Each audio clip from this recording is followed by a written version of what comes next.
विधानसभा चुनाव 2025 की दस्तक के साथ ही बिहार की राजनीति में एक बार फिर हलचल तेज हो गई है। खासकर महागठबंधन को लेकर चर्चाएं और सियासी बयानबाजियां एक बार फिर सुर्खियों में हैं। इसी सिलसिले में बिहार कांग्रेस अध्यक्ष राजेश राम ने मीडिया को दिए एक इंटरव्यू में कई मुद्दों पर बेबाकी से अपनी राय रखी।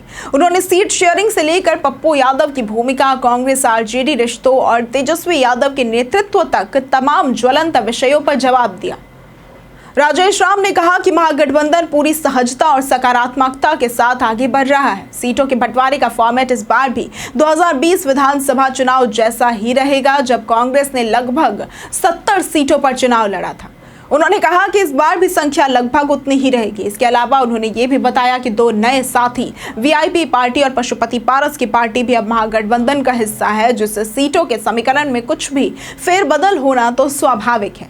कांग्रेस प्रदेश अध्यक्ष ने यह भी स्पष्ट किया कि उनकी पार्टी किसी भी दबाव में नहीं है और गठबंधन धर्म का पूरी तरह से पालन कर रही है। उन्होंने कहा, हम साझा विचार और उद्देश्य के साथ आगे बढ़ रहे हैं।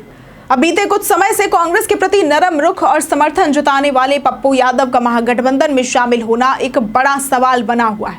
9 जुलाई को पटना में आयोजित संविधान बचाओ रैली में पप्पू यादव ने राहुल गांधी और तेजस्वी यादव के साथ मंच साझा किया था, लेकिन इसके बावजूद उन्हें गठबंधन में शामिल नहीं किया गया। इस घटनाक्रम से सियासी हलचल और कयासों का बाजार गर्म हो गया। इसी को लेकर पूछे गए सवाल के जवाब में राजेश राम ने कहा कि दिल्ली में एक बैठक बुलाई गई थी, जिसमें बिहार के तमाम कांग्रेस नेताओं को शामिल किया गया। बैठक का मुख्य एजेंडा पप्पू यादव को लेकर पार्टी की स्थिति पर विचार करना था। उन्होंने कहा, अगर कोई हमारी विचारधारा को मानता है तो उसे साथ लाने में कोई हर्ज नहीं।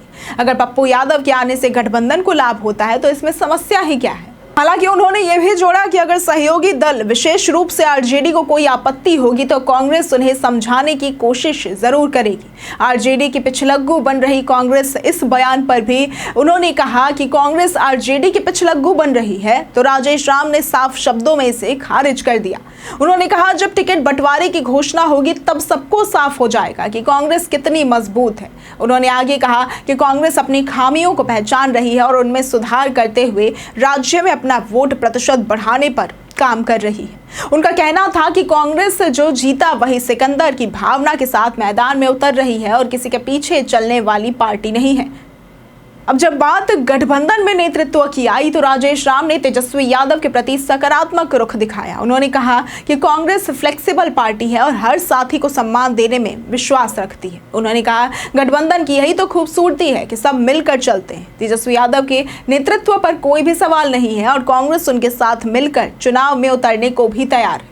अब राजेश राम के बयान से ये तो साफ है कि कांग्रेस बिहार में अपने वजूद को लेकर सजग है। गठबंधन में रहते हुए भी वो अपनी अलग पहचान बनाए रखना चाहती है। सीटों के बंटवारे से लेकर नेताओं की भूमिका और नेतृत्व तक कांग्रेस हर पहलू पर सोच समझकर आगे बढ़ रही है। तो वहीं पप्पू यादव जैसे बाहरी नेताओं को लेकर भी कांग्रेस का रुख व्यवहारिक दिखाई देता है। महागठबंधन की मजबूती और समन्वय आने वाली लोकसभा चुनाव में क्या असर डालता है, ये देखना दिलचस्प होगा। लेकिन फिलहाल बिहार की राजनीति में कांग्रेस की आवाज मुखर होती हुई नजर आ रही है। अगर आपको आज की ये वीडियो पसंद आई हो तो इस वीडियो को लाइक करें, शेयर करें और हमारे चैनल को सब्सक्राइब करना ना भूलें। आज के लिए सिर्फ इतना ही। वीडियो हमारे साथ बने रहने के लिए धन्यवाद।